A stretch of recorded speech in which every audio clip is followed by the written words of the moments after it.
Now we are going to listen and hear Saurabh Sinha ji, who has joined us from Singapore. Before I hand over the stage to Saurabh ji, I would like to just give a quick introduction about him. So Saurabh ji is associated with Vihangam Yog for more than 3 decades. And not just that, his parents, now of course they are not in the mortal body, but both of his parents were also very much associated with Vihangam Yog, and his father had served the current master to a larger extent. And that's why Swamiji has been always saying that both of his parents have been very dear and near to him. And not just that, Swamiji used to say that Saurabh also very near to him and very dear to him.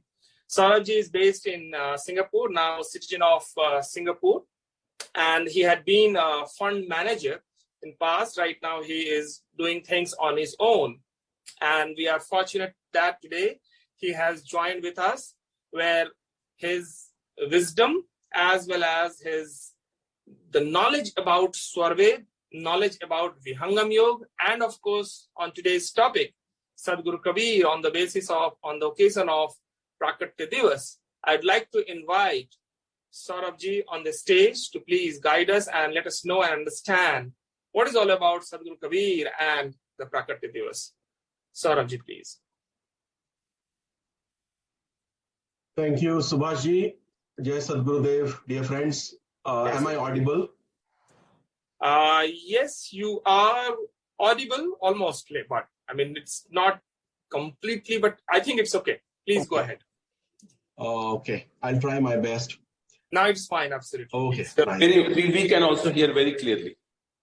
Thank you, Prabhaji. Thank you. So, friends, today is the day of the year when our devotees from all over the world gather to commemorate the appearance of Sadguru Kabir. So, I mean, if we can turn to the slides, please. Yeah. So, this slide gives you some nuggets on Sadguru Kabir. You know that Saint Kabir he appeared in the 15th century almost magically as a seemingly abandoned child on a giant lotus flower in a lake in Varanasi one day in the year probably 1398 AD. And just as he appeared magically, in a similar manner, his mortal body also disappeared one day almost magically in 1518 AD. For the time that he lived, he was considered to be an acclaimed Sufi saint, a mystic, as Subhash ji rightly pointed out. He preached a lot of stuff, and among other things, broadly, he preached about equality of all religions, belief in one God. His preachings can be found in various different places, but 2 aggregations that we see are one, the Bijak, on which the head of the Vihangam Yoga organization, Sadguru Sadafal Dev Maharaj, has written a detailed commentary. Now, why is this important? Is because a lot of preachings of Kabir Sahib are shrouded in mystery. You know that he preached in a deliberately cryptic manner because of the need of those times. So as a result, on the basis of the mind and intellect and based on limited understanding, practical understanding of concepts of spirituality, various theoretical scholars have generated numerous interpretations of his preachings. In that context, the Bijak Bhashya, which has been done by Sadguru Sadafal Dev, becomes very important. In a similar manner, a prayer form of Sadguru Kabir's teachings or preachings are there in the Gudri, which we will recite later on at the end of this program. And a bhashya or a commentary on it has also been done by Sadguru Sadafal Dev based on his own practical understanding of spirituality. So, you know that for the world, Kabir was a Sufi saint, mystic. But in the spiritual world of Vihangam Yoga, we believe that Sadguru Kabir was a manifestation of the eternal Sadguru entity. And today we will dwell on this entity for the next 25-30 minutes as a tribute to this commemorative day. So today's flow of presentation is there on the screen before you. There are 3 modules. It's a simple presentation. In the first module, we'll introduce you to 6 eternal entities. In the second module, we'll talk about the eternal Sadguru. And in the third module, we'll talk about the interactions between Sadguru Sadafal Devji Maharaj of Vihangam Yoga and the eternal Sadguru. So we can probably go to the next slide.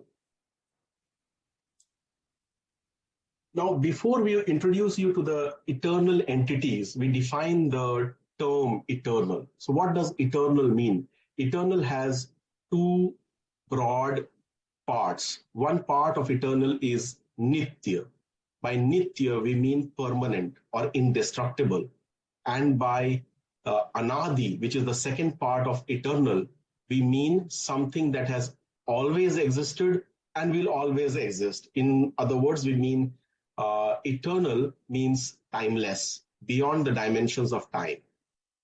So now that, broadly, if eternal is clear to you, then we move to the next slide, where we will show you the 6 eternal entities.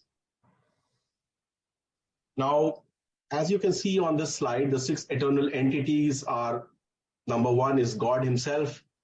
Then we have the eternal Sadguru. Then we have the Akshar Brahm. Then time as an entity itself, which we will dwell upon. Then we have Prakriti. And finally, we have soul.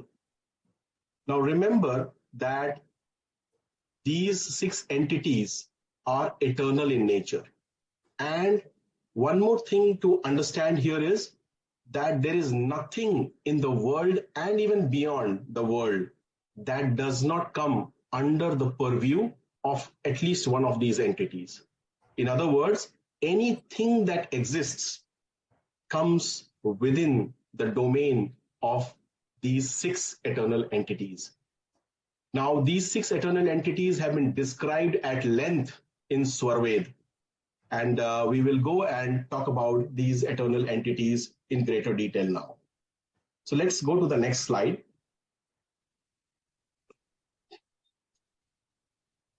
So take a while to go through this. It's a busy chart.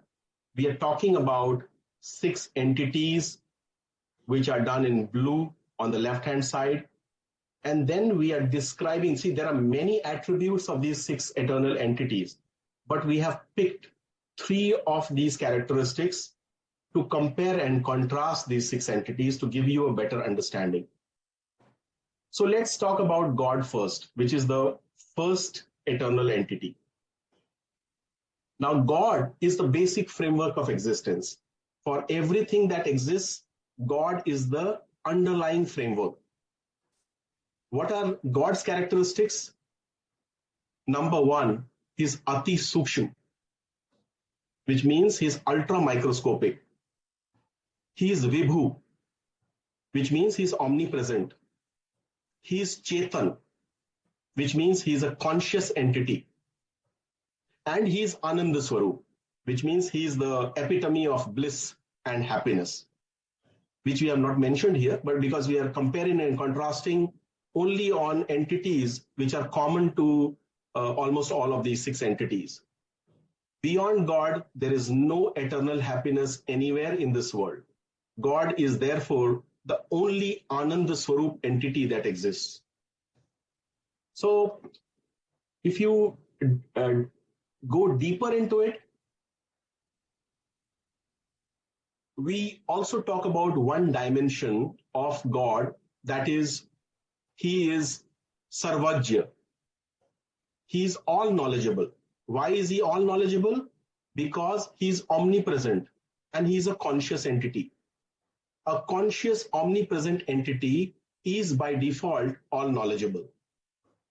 Then we will discuss the other entities as well to show you why some of the other entities are not all knowledgeable. So this is about God. So the next entity is Eternal Sadguru. We are not going to spend too much time on Eternal Sadguru here because we are going to discuss it later on, because that is the topic of today's discussion. But suffice to say for now, the Eternal Sadguru is also conscious, also very subtle, and also omnipresent. So in some way, there is not much of a difference between God and the eternal Sadguru entity. So why do these two entities exist? We will see it later on. Let's go to Akshar Brahma, which is the third entity. As you can see on the slide, it's a conscious entity. It is a subtle entity. It is not as subtle. It is not as sukshma as God or the eternal Sadguru, but it's reasonably a subtle entity. It is subtler than Prakriti. It is subtler than soul. So it is a reasonably subtle entity. It is also an omnipresent. Sorry. Say again. I hear an echo. Yeah, okay. So the Akshar Brahma is also an omnipresent entity, but there is a difference between Akshar Brahma and God as well as the eternal Sadguru. First of all, we understand why the Akshar Brahma exists. Akshar Brahma is the basis of creation of this universe. Akshar Brahma is the layer on which the entire universe is created, it is preserved, and it is also destroyed. So Akshar Brahma is the source of creation and destruction of the universe. Now you see in the slide that although Akshar Brahma is an omnipresent entity, its omnipresence is limited to 1/4. What do we mean by 1/4? Akshar Brahma exists only in 1/4 of the total existence of God and of the eternal Sadguru as well. Which means that even though Akshar Brahma is an omnipresent entity, it is not an all-knowledgeable entity. It is a reasonably knowledgeable entity in the context of Mool Prakriti or soul, but it is not a completely knowledgeable entity. Why? Because its presence is limited to 1/4 of the total dimension of God or eternal Sadguru. And as we know, the purpose of Akshar Brahma is very limited to the extent of the universe.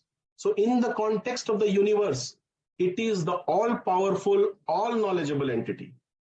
But beyond the universe, its knowledge is limited because it doesn't exist over there.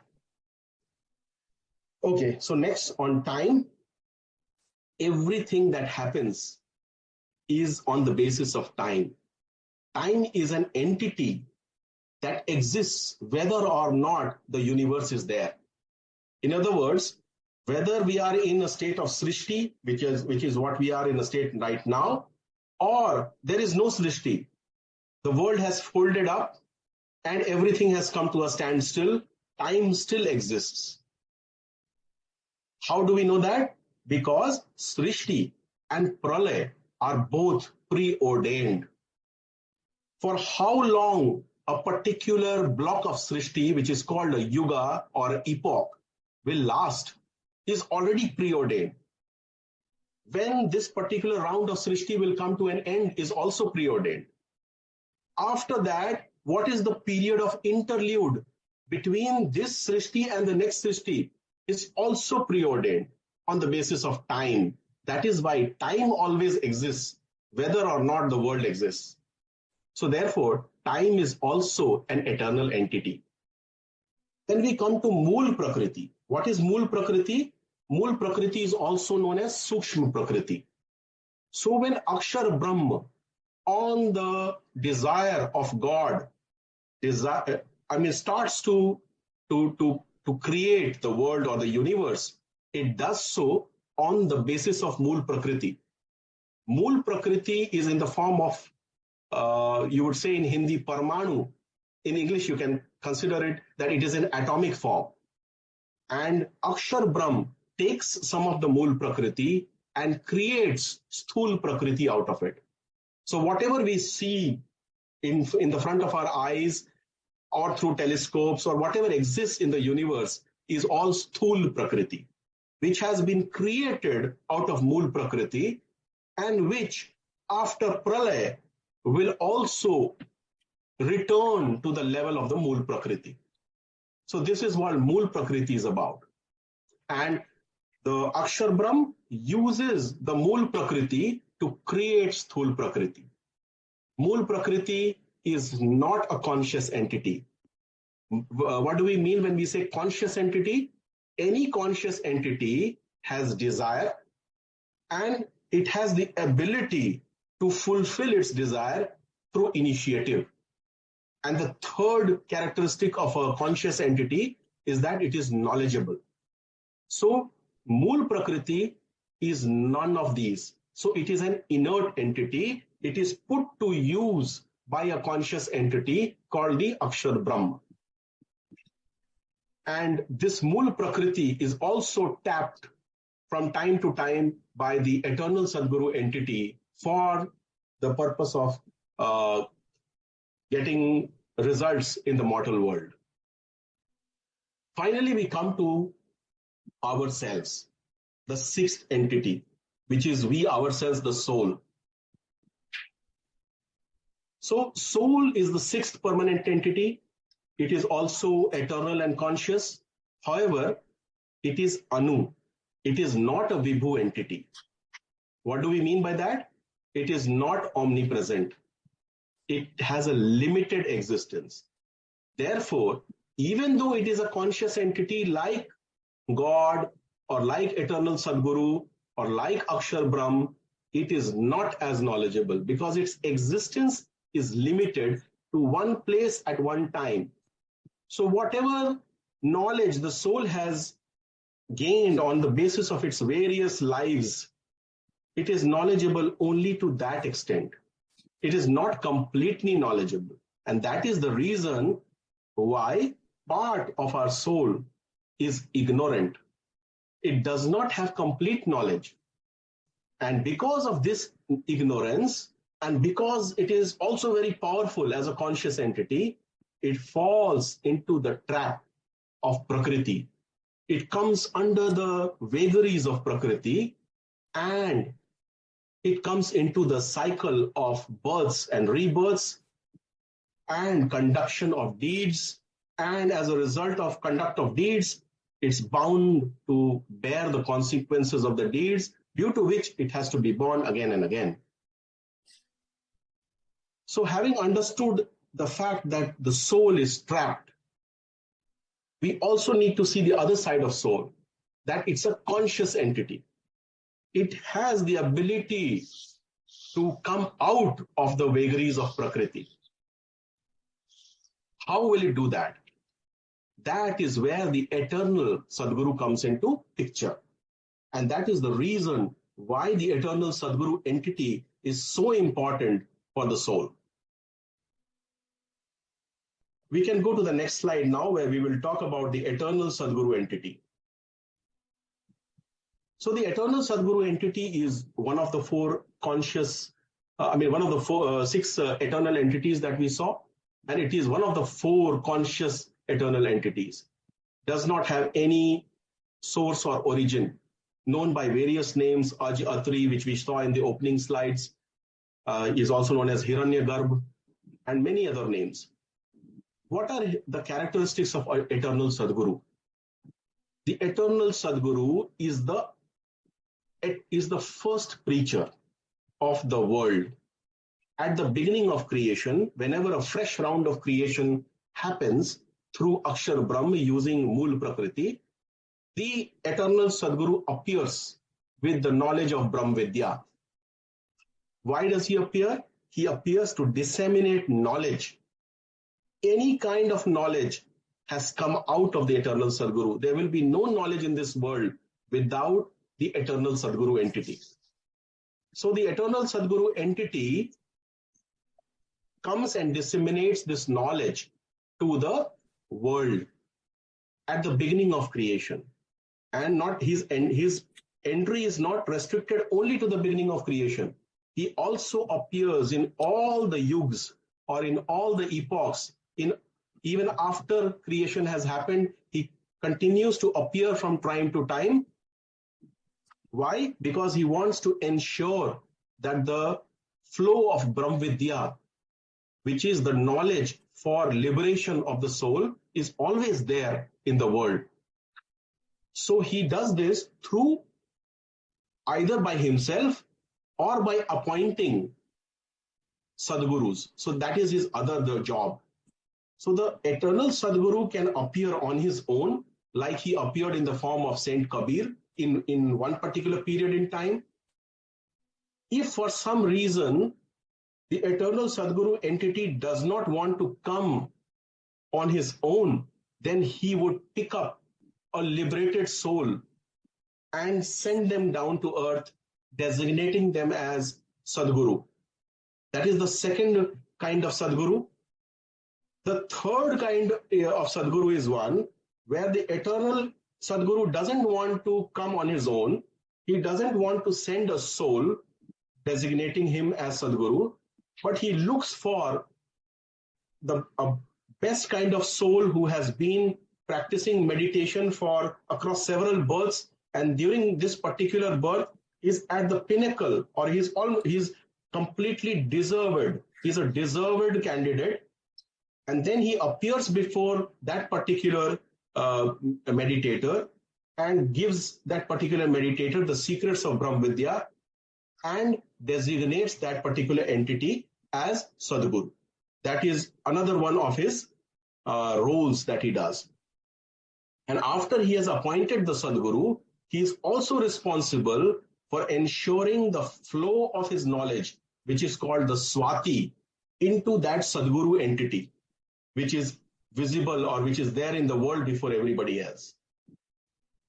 So one basic question on eternal Sadguru: what is the difference, or why was the eternal, what is the significance? As we said that this eternal Sadguru is the one that liberates the soul. But look at it in another way. God, as we discussed earlier, is a conscious entity, but God doesn't appear in visible form before anybody else.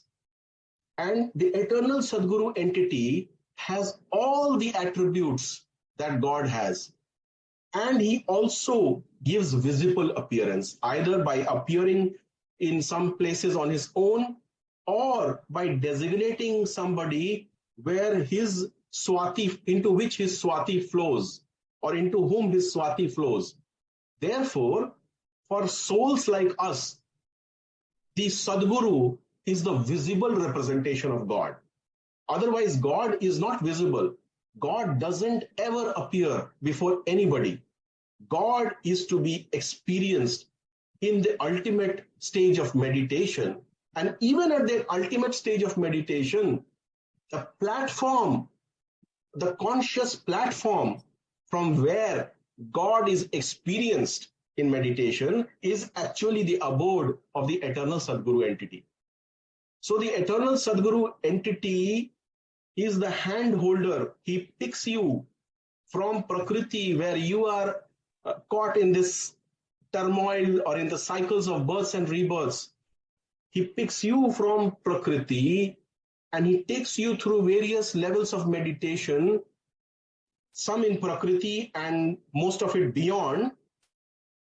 In beyond Prakriti, in the conscious realm, where nothing else exists apart from Akshar Brahma, the eternal Sadguru and God. The eternal Sadguru entity is the one that takes you, the soul, from Prakriti through Akshar Mandal to his abode, and finally knocks on the 11th door, the mysterious 11th door, and gets your consciousness, the consciousness of your soul, to immerse into God and experience God explicitly. That is the satta of the eternal Sadguru, or that is the platform of the eternal Sadguru that we are talking about. The souls, ordinary souls, cannot become Sadguru even after they have attained the Supreme Being. So, for example, assume you are a great soul and the Sadguru blessed you and gave you the explicit experience of God. You can't become Sadguru after that experience. It is only the designated souls which are blessed by the eternal Sadguru entity, which come to this position. We can now go to the next slide, where we talk about the interaction between the pioneer of the Vihangam Yoga organization and this eternal Sadguru entity. So in the Swarved, Sadguru Sadafal Dev Maharaj has said that he had numerous instances of where he met or where he had encounters with eternal Sadguru. He states explicitly that he had the permission from the eternal Sadguru to preach Brahm Vidya for all. And he had his direct order to renounce all ego and then latch on to the conscious thread which leads to the ocean of bliss, that is the Supreme Being. So what does Sadgurudev say in the Swarved? He says that there is an entity who used to appear before him when he used to practice meditation during his childhood, and he used to place fingers on his head to indicate where he should be focusing during meditation. So from the childhood itself, Sadgurudev had the blessings of the eternal Sadguru, but the explicit appearance happened in 1913, where the eternal entity came before him when he was planning to go into his daily meditation at 3 a.m. during Brahm Muhurt. This happened in Vrittikut ashram, which was on the outskirts of Khari village. And there the eternal Sadguru appeared before him, sat in meditative posture, and gave him the nuggets, experiential. He made him experience bliss or God. And then later on, in another phase of his life, when Sadguru Sadafal Dev had moved to Jhusi in Prayag, he again received the whatever was left over. He got the complete blessings. And in the year 1935, this is when this happened, the eternal Sadguru formally appointed Sadguru Sadafal Dev as the Sadguru who should be disseminating Brahm Vidya in this world. So there are these instances, and then we also see in the slide where Sadguru Dev, in between his two periods of explicit experiences, has also gone through meditation and reached the pinnacle and written the Swarved, describing all his experiences over there. So Sadguru Dev achieved this knowledge, experiential knowledge, after 17 years of rigorous penance.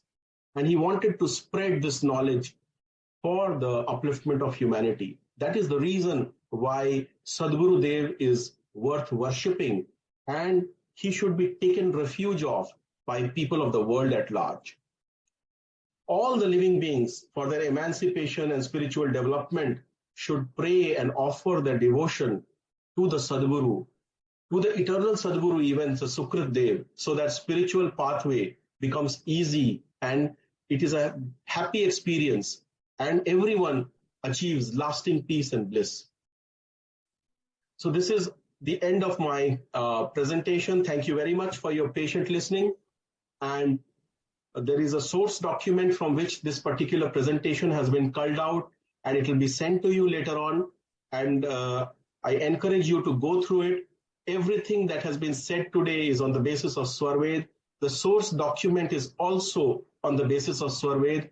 And it is absolutely essential that all spiritual seekers should have a copy of Swarved and should go through Swarved on a daily basis to understand the theoretical concepts of spirituality. Thank you very much. Jai Sadgurudev. Thank you very much, Saurabh ji, for giving in very brief about the Eternal Master. And now after this, we are at a verge for question and answer. If anyone has any specific question, please, you can unmute yourself to raise your point, if possible. Any question anyone has?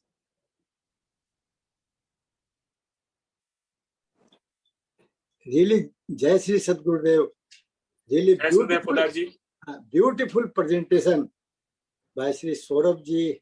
6 eternal entities, well explained. First time in the structure way he has explained how the soul can meet the God, and really And the Gyan Budhri also first time I'm hearing. And really, it's beautiful, beautiful. I'm very much impressed.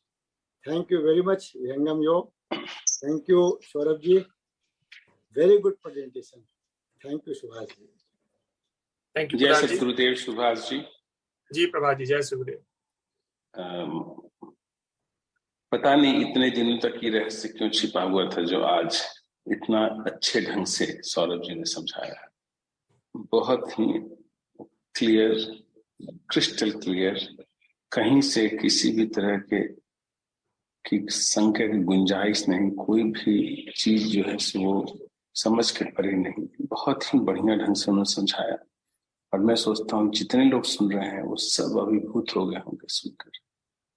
मैं उनका personally साधुवाद करना चाहता हूँ और विहंगम योग का, जिसकी वजह से आज थोड़ा सा ज्ञान मुझको प्राप्त हो। जय सद्गुरुदेव। Yes. जय सदगुरुदेव। Any more comments or any more questions?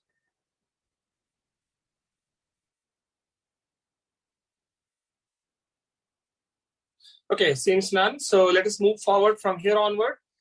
We are moving towards the closer, and at this stage, I would like to thank Saurabh ji especially for taking out time and explaining each and every aspect of his spirituality, especially the 6 eternal entities. Thank you very much, Saurabh ji, for